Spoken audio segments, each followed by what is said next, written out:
লোকসভা নির্বাচনের প্রাথমিক ফল ঘোষণার মাঝে ভারতের পুঁজিবাজারে ধস নেমেছে। বোম্বে স্টক এক্সচেঞ্জের প্রধান মূল্য সূচক S&P BSE সেন্সেক্সের সূচক একই দিনে কমেছে ৪,০০০ পয়েন্টের বেশি।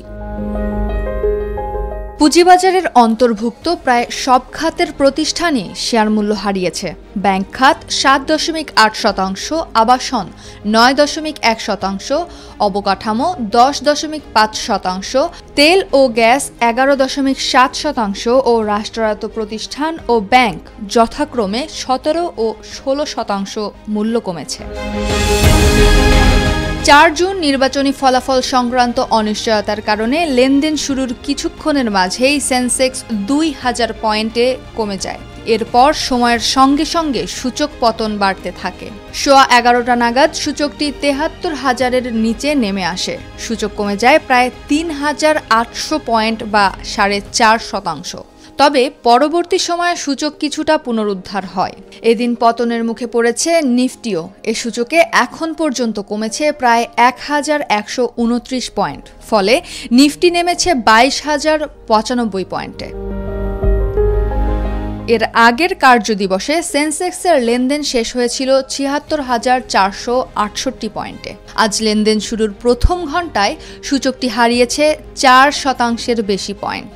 আগের কার্যদিবসে এনএসই নিফটির লেনদেন শেষ হয়েছিল ২৩,২৬৩ পয়েন্টে। নিফটিও ৪% বেশি পয়েন্ট হারিয়েছে। গত ১৯ এপ্রিল ভারতে লোকসভার নির্বাচনে ভোট গ্রহণ শুরু হওয়ার কিছুদিন আগে ভারতের পুঁজিবাজার প্রবল গতিতে ঊর্ধ্বমুখী হতে থাকে। তখন পর্যন্ত ক্ষমতাসীন বিজেপি ও তার এনডিএ জোটের ক্ষমতায় বহাল থাকার সম্ভাবনা তীব্র ছিল।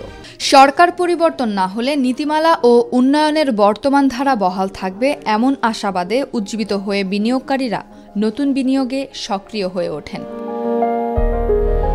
প্রথম ৩ ধাপের ভোট শেষ হওয়ার পর বিজেপি জোটের ক্ষমতায় ফেরার সম্ভাবনা ফিকে হতে থাকলে বাজার কিছুটা গতি হারায়। তবে এমডিএর ৩৫০-এর বেশি আসন পাবার খবরে আবারও লাফিয়ে বাড়তে থাকে ভারতের পুঁজিবাজারের সূচকগুলো।